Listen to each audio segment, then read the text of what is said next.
Salut tout le monde, j'espère que vous allez bien. Tout d'abord, je vous souhaite une très bonne année 2018. J'espère que vous avez passé de bonnes fêtes et que vous êtes prêts à affronter cette nouvelle année en bonne santé et en beauté. Certains d'entre vous ne le savent peut-être pas, mais ce sont bientôt les 1 an de ma chaîne. Yeah! Et du coup, pour fêter ça, j'ai un nouveau design qui me plaît beaucoup, qui me correspond beaucoup plus et qui a été fait avec beaucoup d'amour par mon chéri. Donc je l'adore ce nouveau design et j'espère qu'il vous plaira autant qu'à moi. Pour cette première vidéo de l'année, j'ai décidé de vous raconter mon passage au bio et comment j'en suis arrivée là. Tout a commencé en 2012, donc il y a à peu près 5 ans, quand mon coiffeur m'a parlé des silicones et de leurs effets sur les cheveux.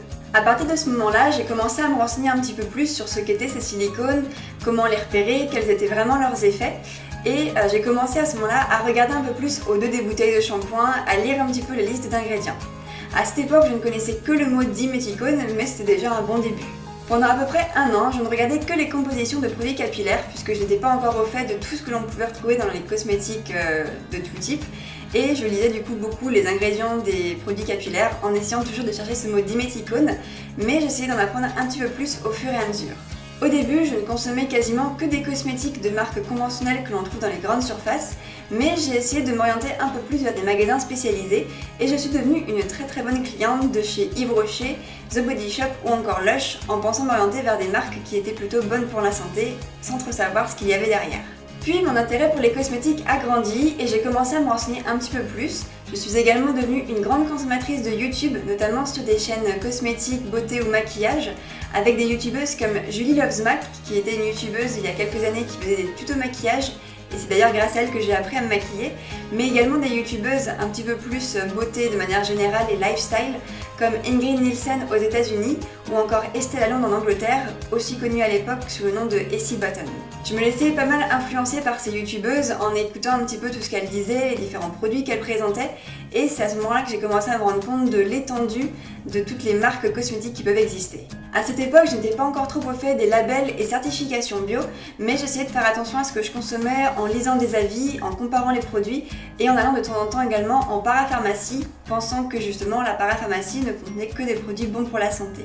Ensuite, je suis rentrée dans le monde du travail et avec un salaire qui tombe tous les mois, j'ai commencé à me faire plaisir en achetant des marques qui coûtaient un petit peu plus cher, comme Caudalie ou Nuxe, pensant que c'était des bonnes marques et en m'orientant vers des produits où il était indiqué 0% parabènes ou sans silicone, et à cette époque ça me suffisait. Puis au fur et à mesure de mes recherches, je suis tombée sur différents reportages ou articles qui mentionnaient des perturbateurs endocriniens, des parabènes ou autres ingrédients nocifs, et c'est là que j'ai commencé à vraiment me sensibiliser, à me rendre compte qu'il y avait tout un monde derrière tout ça, qu'on ne disait pas forcément la vérité, que le marketing nous vendait beaucoup de choses et que derrière les produits cosmétiques n'étaient pas forcément toujours bons pour la santé. Et c'est là que j'ai commencé à avoir une sorte de déclic et à vraiment me renseigner beaucoup plus là-dedans, à vouloir en apprendre plus et c'est devenu une vraie passion. Je me renseignais de plus en plus sur les compositions cosmétiques, voir quels étaient les bons et les mauvais ingrédients, quels étaient les vrais actifs et comment faire attention avec le marketing à ne pas me faire avoir. Ma passion pour les cosmétiques grandissant, j'ai commencé à vraiment me renseigner sur tout ce qui était label et certification bio, commencer à repérer un peu les bonnes marques des moins bonnes et au niveau des ingrédients également. Je faisais également attention à tout ce qui était alternative naturelle, voir un petit peu ce que je pouvais trouver ailleurs, l'aromathérapie également, et je suis devenue une vraie ambassadrice de la cosmétique bio et de la slow cosmétique. Peut-être même presque un petit peu trop à une époque puisque vraiment j'en parlais à tout le monde, j'essayais de sensibiliser les gens sur les ingrédients un peu plus nocifs comme par exemple en disant attention dans ce type de shampoing tu vas retrouver du pétrole, là tu vas retrouver du plastique.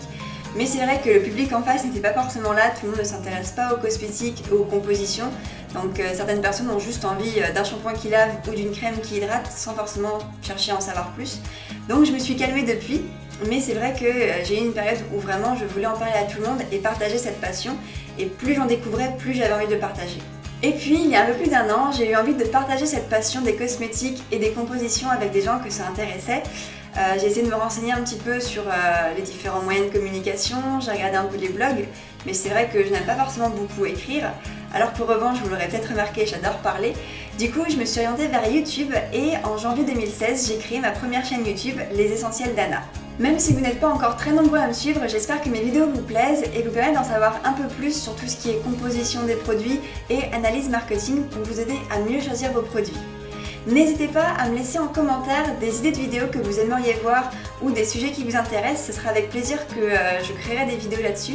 J'aime beaucoup me renseigner et c'est vrai que s'il y a un thème que vous proposez qui m'intéresse également, je peux en faire une vidéo pour essayer de vous en apprendre un peu plus, puisque c'est vrai que sur tout ce qui est composition cosmétique et ingrédients, on ne trouve pas forcément beaucoup d'informations, que c'est pas toujours facile à regarder, donc c'est quelque chose que je vais faire avec plaisir.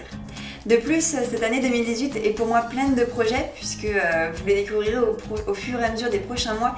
J'ai pas mal de projets autant personnels que pour ma chaîne, donc j'espère que tout ça vous plaira.